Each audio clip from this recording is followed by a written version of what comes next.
கண்ணீரின் பலம். நமது வீட்டில் குழந்தைகளை பாருங்கள், ஏதாவது ஒரு பொருளை விரும்பி கேட்பார்கள். அதற்கு பெற்றோர் தரவில்லை என்றால் சிறிது நேரம் அடம் பிடிப்பார்கள். கடைசியாக அவர்கள் எடுக்கக்கூடிய ஆயுதம் கண்ணீர். அழுது கொண்டே இருப்பார்கள். அந்த அழுகையை காணும் பொழுது எந்த பெற்றோரானாலும் தானாக மனம் இலகி போய் இறங்கி வந்து, சரி நான் உனக்கு வாங்கி தருகின்றேன் வா என்று அழைத்து சென்று அவர்கள் கேட்டதை வாங்கி தருவார்கள். அப்படி என்றால் கண்ணீருக்கு அவ்வளவு பலம் இருக்கிறது என்பதை புரிந்து கொள்ள முடிகிறது.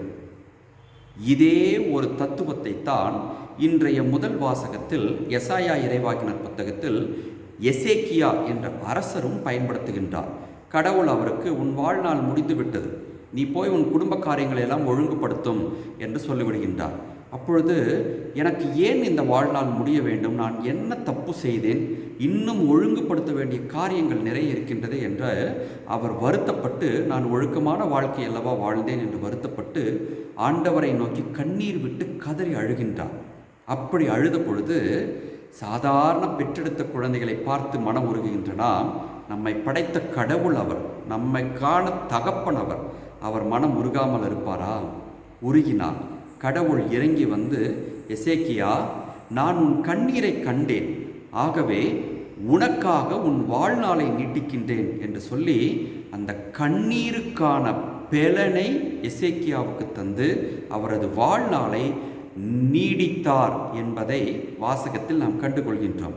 அதே போல நம்ம ஆண்டவர் இயேசு கிறிஸ்துவின் வாழ்க்கையில் பாருங்கள், அவர் லாசருக்காக கண்ணீர் சிந்தினார். ஏன் கண்ணீர் சிந்தினார்? அவரது காலடிகளை பற்றி கொண்டு லாசரின் சகோதரிகள் மார்த்தாவும் மரியாவும் கதறி அழுதது அந்த கண்ணீரின் பலத்தை காட்டியது. இயேசு கிறிஸ்துவும் அழுதார். லாசருக்கு உயிர் பிச்சை தந்து அவனை வாழ வைத்தார். ஆண்டவரிடம் அழுது மன்றாடுவோம். அவரது பிள்ளைகள் நாம். அந்த கண்ணீருக்கு என்றுமே பலன் இல்லாமல் போகாது என்பது உறுதி. இதை நினைத்து கொண்டு, ஆண்டவரே நான் உன் பிள்ளை, என் ஜெபத்தை கேளும் என்று கண்ணீர் விட்டு மன்றாடுவோம். கடவுள் நம் ஜெபத்தை கேட்பார்.